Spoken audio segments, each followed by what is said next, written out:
धन्यवाद.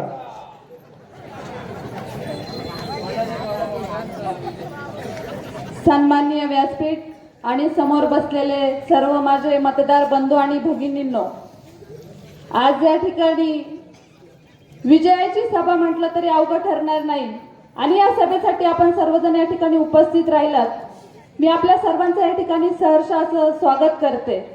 खरं तर आपल्या सर्वांना माहिती आहे 2017ला सुद्धा मी जिल्हा परिषदेची निवडणूक त्या ठिकाणी लढले आहे. हे मी सांगण्यापेक्षा बाकी सर्वांना माहीत आणि सर्वजण बोलत आहेत. पण त्या 2017च्या निवडणुकीमध्ये जो काय पराभव मिळाला, थोड्याशा मतांनी आपला पराभव झाला. आपण खचून न जाता त्या ठिकाणी खंबीर उभं राहिलो, लोकसेवेत राहिलो, लोकसंपर्कात राहिलो आणि 2018ला आपल्या सर्वांना माहिती आहे की माझ्या गावानं मला 12-0चा विजय त्या ठिकाणी मिळवून दिला. खरं तर ती खूप आनंदाची बाब माझ्यासाठी होती. पण काळ बदलतो तशी माणसंही बदलतात आणि वेळही बदलते. ज्यावेळी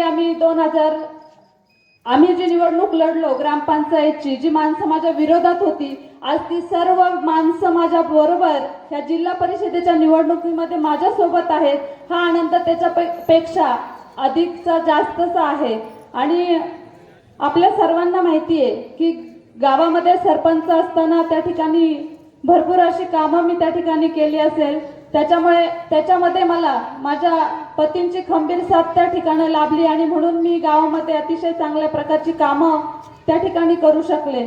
खरं तर लाईट असेल, पाणी असेल, रस्ते असतील, ह्या मूलभूत गरजा झाल्या, ह्या आपण ग्रामपंचायत मधून करू शकतो. पण जेव्हा मी आज ही जिल्हा परिषदेची निवडणूक लढवतीये तर अजून एक जबाबदारी माझ्यावर आल्यासारखी वाटतीये. कारण ही मूलभूत गरजा सोडून अजूनही बरीचशी स्वप्न उराशी बाळगून या जिल्हा परिषदेच्या निवडणुकीला या ठिकाणी सामोरी जात आहे.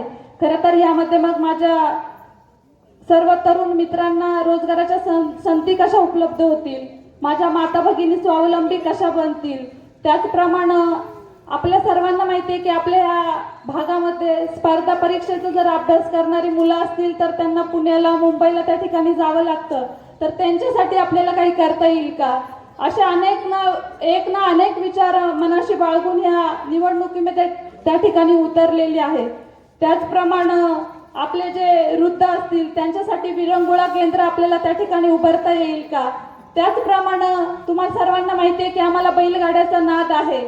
आमच्या घाटात गाडा पळतो, त्याच्यामुळे बैलगाडा चालक मालक संघटना असतील त्यांना काही आमच्याकडून त्या ठिकाणी काही मदत होईल का, त्यांचा काही विकास करता येईल का. त्याचप्रमाणे वारकरी संप्रदायाचा सुद्धा काही विकास करता येईल का. अशा अनेक गोष्टी मनात घेऊन त्या ठिकाणी आज उभारी धरली आणि ह्या निवडणुकीला पुन्हा एकदा आपल्या सर्वांच्या आशीर्वादाने सामोरी जातीये. आणि मला नक्कीच त्या ठिकाणी खात्री आहे की आपली कळंब चांडवलीची जनता आज माझ्यासोबत आहेत आणि म्हणून विजय हा नक्की आपलाच होणार आहे. पण विजयाचे साथीदार आणि भागीदार आपल्या सर्वांना व्हायचं आहे. खरं तर आपली निवडणूक ही 2 दिवसावर येऊन ठेपलेली आहे आणि सर्वांनी दक्षता घेण्याची त्या ठिकाणी वेळ आलेली आहे. खरं तर सगळ्यांची भाषणं या ठिकाणी झाली. पण महत्वाच्या गोष्टी ह्याच आहेत की शेवटचे 2 दिवस, कारण माझा 10 वर्षाचा अनुभव त्या ठिकाणी सांगते की शेवटचे 2 दिवस हे खूप जपायचे असतात. मग ते काय जपायचे असतात हे आपल्या सर्वांना माहिती आहे आणि म्हणून रात्र वैरायची आहे. आपल्याला हे शेवटच्या 2 दिवसात आपल्याला काळजी घ्यायची आहे. आपलं वातावरण चांगलं आहे, सगळे तरुण मित्रमंडळी आमच्या सोबत आहेत आणि म्हणून आपल्या सर्वांना नम्रतेची अशी विनंती करते की येत्या 7 तारखेला आपण 5 तारीख होती, 7 तारीख झाली. काय झालंय, प्रचारामुळं खालच्या गणात वरच्या गणात उमेदवार बदली, नाव बदली, चिन्ह बदली आणि त्याच्यामुळे थोडासा गोंधळ होतो. येत्या 7 तारखेला आपल्याला तुतारी वाजवणारा माणूस या चिन्हासमोरील बटन दाबून प्रियंकाताई आणि मला प्रचंड बहुमताने त्या ठिकाणी विजयी करा आणि आपल्याला खंबीर साथ, खंबीर मार्गदर्शन, खंबीर पाठबळ ज्यांचं मिळतंय ते आपल्या सर्वांचं आदरस्थान शेतकरी पुत्र देवदत्तजी निकम साहेब यांचं योग्य मार्गदर्शन आणि आपल्या प्रवीण भाऊ आणि केतन भाऊंचे हात बळकट करण्यासाठी आपण सर्वांनी प्रियंकाताई आणि मला प्रचंड बहुमताने विजयी करा एवढंच या ठिकाणी सांगते आणि थांबते. धन्यवाद. जय हिंद, जय महाराष्ट्र.